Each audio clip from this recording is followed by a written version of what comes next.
ZPTC ఉప ఎన్నికల తీరుపై మాజీ సీఎం వైఎస్ జగన్ చేసిన వ్యాఖ్యలు తీవ్ర దుమారం రేపుతున్నాయి. వాడు వీడు అంటూ జగన్ చేసిన కామెంట్స్ చర్చకు దారితీస్తాయి. అంతేకాదు దీనికి కూటమి నేతల నుంచి స్ట్రాంగ్ కౌంటర్ వచ్చింది. స్పీకర్ అయ్యన్న పాత్రుడు తీవ్రంగా ఆక్షేపించారు. జగన్ ప్రజాస్వామ్యం గురించి మాట్లాడటం చూస్తుంటే సిగ్గేస్తుందన్నారు. అసలు ప్రజాస్వామ్యం గురించి మాట్లాడే అర్హత జగన్ కు లేదన్నారు. ఇక పలువురు టీడీపీ నేతలు జగన్ వ్యాఖ్యలను ఖండించారు. జగన్ కు ప్రజలు బుద్ధి చెప్పినా తీరు మారలేదని చెప్పుకొస్తున్నారు. ఇదే అంశంపై మరింత విశ్లేషణ మా మేనేజింగ్ డైరెక్టర్ రాజేంద్ర అందిస్తారు. Rajendra, over to you. Thank you Sriya Varma. ఇవాళ జెడ్పీటీసీ ఉప ఎన్నికలకు సంబంధించి కొత్త చర్చ ప్రారంభమైంది.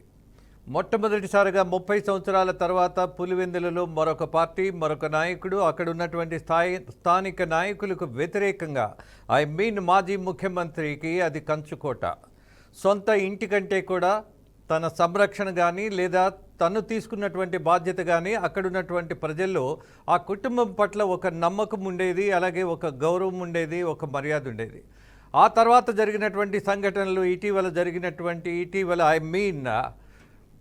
మాజీ ముఖ్యమంత్రి బాబాయ్ వివేకానంద రెడ్డి హత్య అనంతరం పులివెందులలో ఒక రకమైనటువంటి సంచలనం వచ్చింది.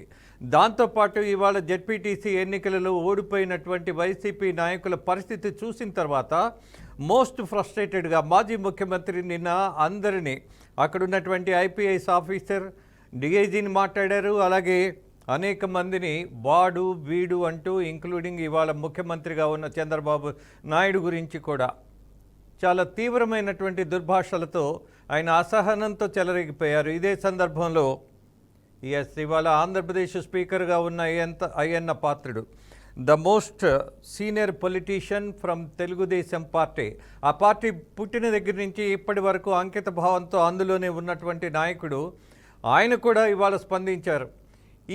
కనీసం ఈ దశలోనైనా మాజీ ముఖ్యమంత్రి బాధ్యతగా అసెంబ్లీకి వచ్చి కొన్ని విషయాల మీద చర్చించటం, ప్రజలకు సంబంధించినటువంటి అంశాలపై వాళ్ళు పాల్గొని కొన్ని ప్రశ్నలు లేవనెత్తితే కొంత ప్రయోజనకరమైనటువంటి రాజకీయం చూడొచ్చు అన్నది ఆయన చెప్పినటువంటి మాట.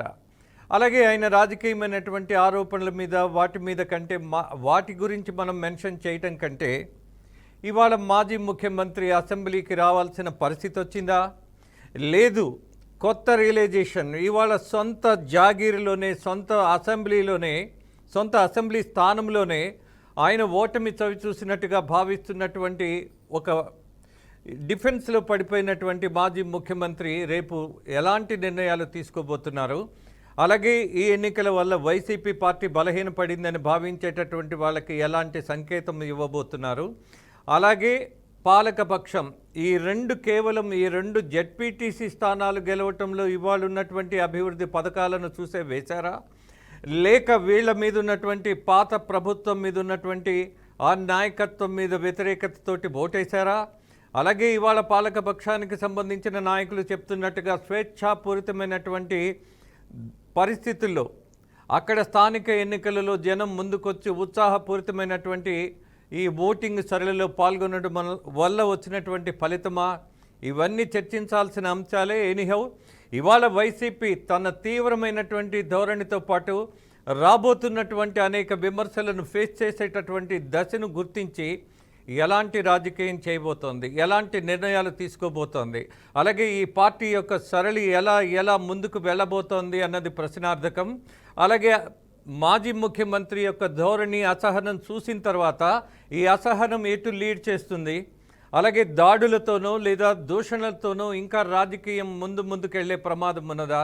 దీని మీదే మనము వేచి చూడాల్సిన పరిస్థితి ఉన్నది. శ్రీయా వర్మ.